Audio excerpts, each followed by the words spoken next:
Niakapofona ny mpivarotra amin'ny sisin-dalana eto amin'ny fokontany ny abattoir Marovato eo amin'ny lalana mitsofoka ambadiky ny Viva Mahajanga. Tezitra izy ireo satria noroasin'ny tompotrano manodidina ny toerana ivarotany. Tsy mahazo mitady vola eo amin'ny ity toerana ty intsony ireto farany manomboka izao. Zay zany malahelo amin'ny plastique satria zay efa mivarotra matona eto sarisitra zao. Efa nisy fanadiovana teto nanadio zay nanadio canal aty. Fanadiovana le canal nanjary isiny sandoka ndray ireo tompotrano ao fa reo ndray nanadio canal.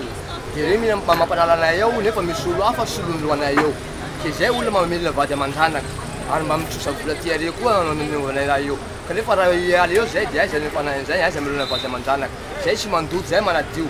Zay ara tonga eto tay fotsiny eo marandraigny zay mbola manadio tain'olona zay mangery eo amin'ny canal eo.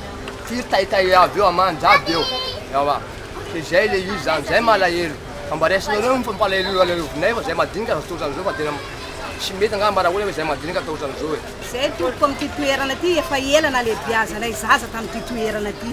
Ka zay de tsy ala eto. Raha ohatra samy esorina daholo ny mpivarotra eto manaiky zay. Fa kosa ny sasany apetraka zay esorina tsy manaiky an'izany zay. Satria zay de manao adidy amin'ny fokontany, manao amin'ny commune, mandray andraikitra zay tiana atao. Tonga moa ny fanadiovana de miaraka mirontrona manao zay tiana atao zay ty. Ka zao moa tonga zany ny mpanambola hosolona anay tsy manaiky kosa zay amin'izao fotoana mandeha zao. Satria ary mitaraina mpitondra fanjakana mihitsy zay amin'izao mba hijery anay akaiky. Tamin'ny plastique famatolany maro zay ivarotanay teto. Zay manadio an'ity balina ty satria eto tany ivarotanay. Manadio zay reto rehefa vita amin'ny fanadiovana de nanao zavatra kely zany zay mba hitapenanay an'ity lavaka ty. Nefa n'izany nasorondreo le zavatra de mipotipotenindreo. Tsy vitan'izany mbola nitabatabaindreo zay amaso hoe potenay io raha tsy asoronareo eo.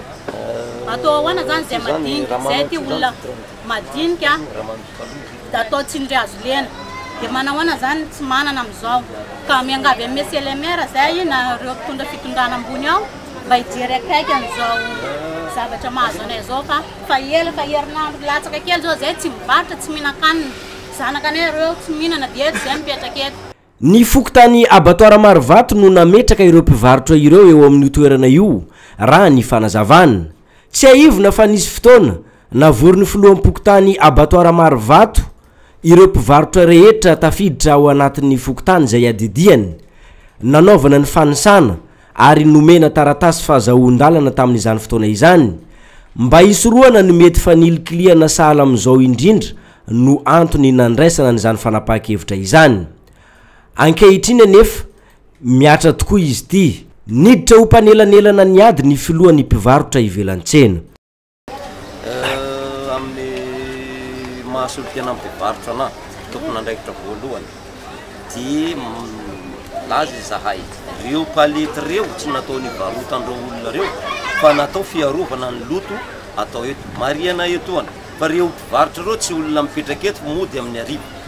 Rehefa mody zareo amin'ny ariva misy mandoto maraina reo ndray ara mbola mangala rano manasa maloto eto. Ka ito zay milaza mitaky zon'ireo mpivarotra reo tanteraka izahay amma madinika azy. Tsy ekenay izany hoe anala mpivarotra apiditra mpivarotra tsy ekenay izany. Tsy manaiky ny ala ireto mpivarotra ireto raha ny zavatra hita teto an-toerana satria mbola namoaka entana hamidy ihany ireto farany. Ny fifampiresahana mba hisy marimaritra iraisana eo amin'ny tompotrano manodidina sy ireto mpivarotra ireto no vahaolana mahomby ialana amin'izao disadisa izao.